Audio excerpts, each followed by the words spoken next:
គេបានប្រមាណចូលណាក់ទ្របតម្លៃខ្ទង់ប្រហែលជា$70000ចតឡានបាន2គ្រឿងធំល្អវារងដាគេឥត20ប្រួយសង់អស់ហើយប៉ុន្តែភ្លើងព្រីភ្លើងដោះចេញអស់ពីដានអីបាក់ធ្លាក់មកវិញភាសាតែអត់សាំងសង់តផ្ទះនេះថ្មីយើងអស់បាទអត់ទាន់មានមនុស្សចូលនៅទេជាប់ផ្លូវបាទជាប់ផ្លូវទៅមុខទៀតមាន2គ្រួសារ3គ្រួសារគេនៅប៉ុន្តែបច្ចុប្បន្នគឺចឹងគេមិនព្រីដុសក្រាស់ចឹងអាណិតម្ចាស់បរិយដែរតែមិនដឹងធ្វើម៉េចបើវិស័យចលនាទ្របវាអត់អំណោយផលអញ្ចឹងវាមិនឃើញហ៎ខកស្មៅព្រីដុសចិត្តអស់ហើយបាទជំរាបសួរទូរទស្សនិកជនជាទីមេត្រីគណៈនេះខ្ញុំកំពុងមានវត្តមាននៅក្នុងបរិយមួយកន្លែងទៀតហើយបាទស្ងាត់ទ្រីងតែម្ដងបាទហើយកំពុងតែខ្យល់ផងមេឃអកល់ភ្លៀងតែក្រោយខ្ញុំគឺទុកចោលម្ចាស់មានអស់ហើយប៉ុន្តែមិនទាន់បានធ្វើដោយសារតែវាអាចជួបវិបត្តិហិរញ្ញវត្ថុក៏អាចថាបានដែរតោះប្រិមិត្តជើញចូលទស្សនានៅក្នុងផ្ទះវិឡាជាមួយខ្ញុំតើសាងសង់បានប្រមាណ200បាទសូមជួយប្រិមិត្តមកជួនេះគឺមានផ្ទះ2ខ្នងបាទខ្នងនេះឆ្វេងដៃនេះចុងក្រោយគេគៀននេះព្រៃដុះចិត្តអស់ហើយបាទព្រៃដុះចិត្តអស់ហើយស្ដាយប្រិមិត្តអើយចាស់ទុកចោលដបូលធ្វើឲ្យអស់ហើយដបូលគោភ្លើងរត់ចូលអស់ហើយនៅក្នុងបរិយហ្នឹងភាគច្រើនផ្ទះសង់រួច80ទៅ90%ហើយប៉ុន្តែស្ដាយអតិថិជននៅបានប្រហែលជា4-5ខ្នងផ្ទះហ្នឹងហើយព្រៃដុសក្រាស់អស់ហើយដោយសារតែម្ចាស់ទុកចោលគាត់អត់សាងសង់ឡើងវិញឥឡូវចូលផ្ទះនេះវិញសួរចូលវាអត់សូវសម្បូរព្រៃបាទផ្ទះនេះបើតាមអ្នកជំនាញខាងផ្នែកសេដ្ឋកិច្ចគេបានប្រមាណចូលណាក់ទ្របតម្លៃខ្ទង់ប្រហែលជា$70000បាទជាប់យើងវត្តភ្នៀតប្រិមិត្តឥត20សំណង់ឥត20ប្រិមិត្តធំនេះសិតទៅត្រូវប៉ាន់ដុំនេះអូនេះទីធ្លាខាងមុខប្រិមិត្តចតឡានបាន2គ្រឿងធំល្អវារងដាគេឥត20ប្រួយសង់អស់ហើយប៉ុន្តែភ្លើងព្រីភ្លើងដោះចេញអស់បាទនេះល្វែងខាងកន្លែងទទួលភ្ញៀវផ្នែកខាងក្រោមសង់ខ្ទង់ប្រហែលជា80%ប្រិមិត្ត80%តែនេះធំល្អនេះផ្នែកខាងក្រោយគេរត់ទឹករត់អីអស់ជើងទឹកខាងក្រោយសខ្ទង់ប្រហែលជា2ម៉ែត្រនេះព្រៃដាក់មកកប់ដុកចិត្តអស់ខាងនេះដូចជាចិត្តហើយដែរនេះអូគេធ្វើលបងអស់អត់ដល់ហើយអូដីស្រឡះល្អប្រិមិត្តអើយនៅក្នុងបរិយនេះជាពិសេសផ្ទះវិឡាធំមែនទេបាទធំឥឡូវនាំរំប្រិមិត្តយើងឡើងទៅជាន់ទី1បាទធំមានប្រមាណបន្ទប់ទេមើលឆែកទៅបន្ទប់នោះមិនអាចគុំ3 4បន្ទប់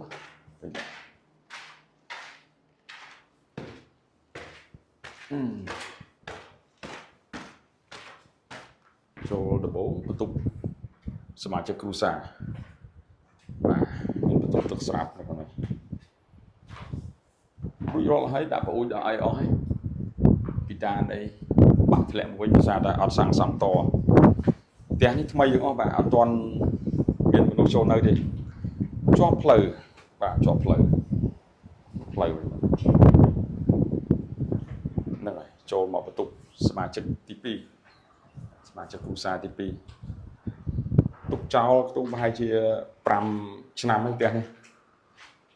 នៅក្នុងបរិយហ្នឹងដោយសារម្ចាស់មុនខ្សែធនម្ចាស់ថ្មីបន្តមកចូលអភិវឌ្ឍធ្វើដែរប៉ុន្តែអតិថិជន អត់ទាន់មានលទ្ធភាពចូលមកនៅដោយសារតែវាត្រូវចំណាយ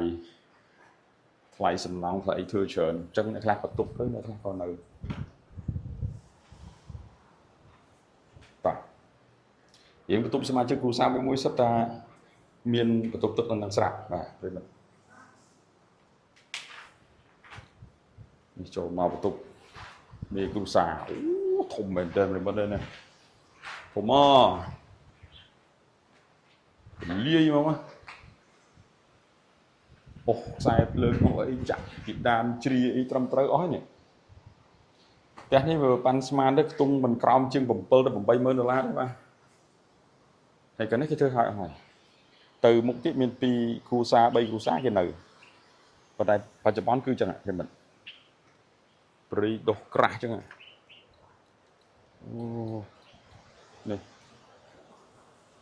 មេឃអភ្លៀង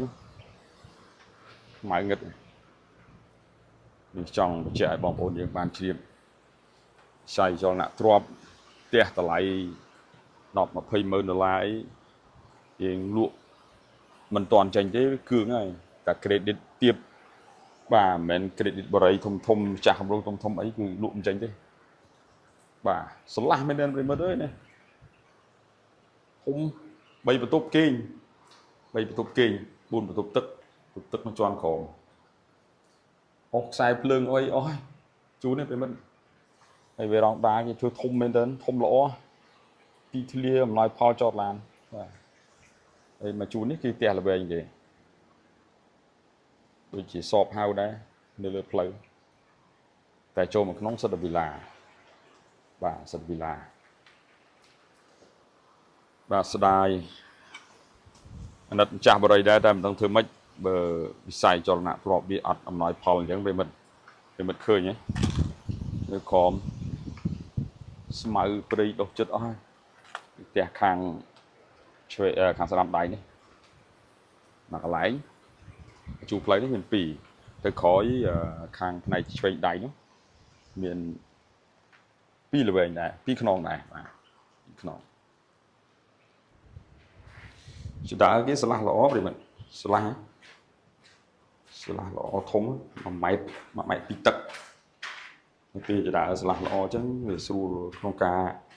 ចុះក្រោមឡើងលើអីអត់ពិបាកទេបាទអ្វីដែលពិសេសនោះគឺថានៅក្នុងផ្ទះវិឡានេះស្លាស់ធំល្អមែនទែនប្រិមិត្តអើយបាទស្លាស់ធំល្អណាស់ហើយគ្រួសារមានសមាជិកត្រឹមតែ5-6 នាក់អីល្មមនៅបាទចង់បងប្អូនយើងមើលមកជុំផ្ទះបាទជុំផ្ទះនៅជាន់ក្រោមមានទុកទឹកមាន storage សម្រាប់ដាក់អីវ៉ាន់មួយទុកទឹកមួយបាទអញ្ចឹង4បន្ទប់ទឹក3បន្ទប់គេងបាទប្រិមិត្ត3បន្ទប់គេងហើយនេះល្វែងទទួលភ្ញៀវស្រឡះល្អមែនទែនផ្ទះនេះបើធ្វើហើយនៅសម័យហាក់គឺដាប់ហ្មងប្រិមិត្តស្អាតហ្មងមើលដល់គំរូផ្ទះដែលគេធ្វើហើយ100%នេះគឺស្អាតហ្មងប្រិមិត្តនេះស្អាតហ៎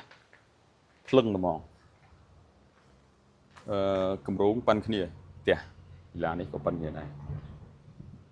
បាទលោកនាងកញ្ញាជាទីមេត្រីនេះគឺជាទីតាំងវិឡាដែលទុកចោលមិនមានការធ្វើឬក៏អភិវឌ្ឍអីថែមទៀតទេដោយសារតែម្ចាស់ទីតាំងគឺហាក់បីដូចជាបោះបង់ឲ្យការអភិវឌ្ឍទៅមុខទៀតទី1ទី2គឺវាអត់អំណោយផលអញ្ចឹងក៏ផ្អាកមួយរយៈសង្ឃឹមថាវិស័យអចលនទ្រព្យនឹងមានការរីកចម្រើនឬក៏រើបឡើងវិញធ្វើឲ្យម្ចាស់នឹងគេមានលទ្ធភាពក្នុងការបន្តអភិវឌ្ឍសាងសង់ជូនដល់អតិថិជនបន្ថែមទៀតអរគុណជួបគ្នាវីដេអូក្រោយតាមពេលវេលានឹងមកដែរសូមអរគុណសូមជម្រាបលាម៉ាស៊ីនទឹកខាន់ហ្គេនផ្លាស់ប្ដូរទឹកផ្លាស់ប្ដូរជីវិតគុណភាពសុវត្ថិភាពស្តង់ដារអន្តរជាតិទំនាក់ទំនងទូរស័ព្ទលេខ089 588 808